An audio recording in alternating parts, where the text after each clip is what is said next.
I'm working on repairing the cylinder block on this Allis-Chalmers 226 engine here. I'll show you pictures of what it looked like previous, but if you hadn't seen the previous clips, these two holes were basically pulled up and it was breaking out. The whole top portion had the top of the deck pushed up like 20-25 thousandths. So flatten that deck back off, and I'm using what's called a time cert. These are different than like a helicoil. These are a solid bushing, and I got some extra long ones.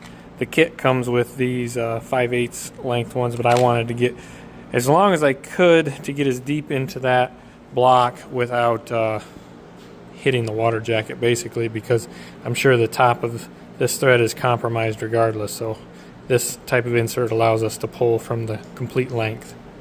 So I already got this one done. It was the difficult one that already had a helicoil piece in it. I got that peeled out, and it's probably not the greatest because the amount of thread that's actually pulling on is a thread over a thread because of the previous repair, but it is what it is. So I'll show you how to do it on this one. I'm going to use a tap to screw into the old threads just to line this drill up. You don't have to have a mag drill to do this, but it sure helps. First off, you're going to drill out your hole.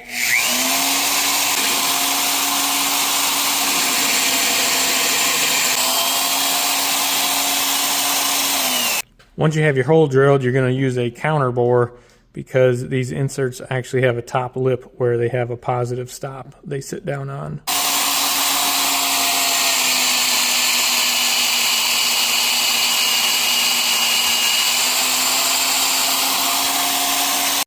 There you can see the counter bore. After that, you're just going to run your tap in. I just have a little center drill in the chuck here. I'm using on that divot to give it a good center for starting.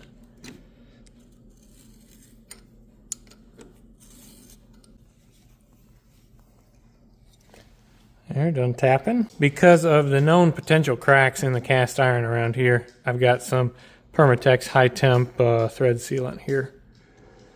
You just install these with the driver, and the driver actually ends up expanding the lower portion of this time cert. They're a rolled thread in the bottom, and once you run it all the way in, it will expand that bottom thread and lock it in place permanently. So no Loctite or anything needed.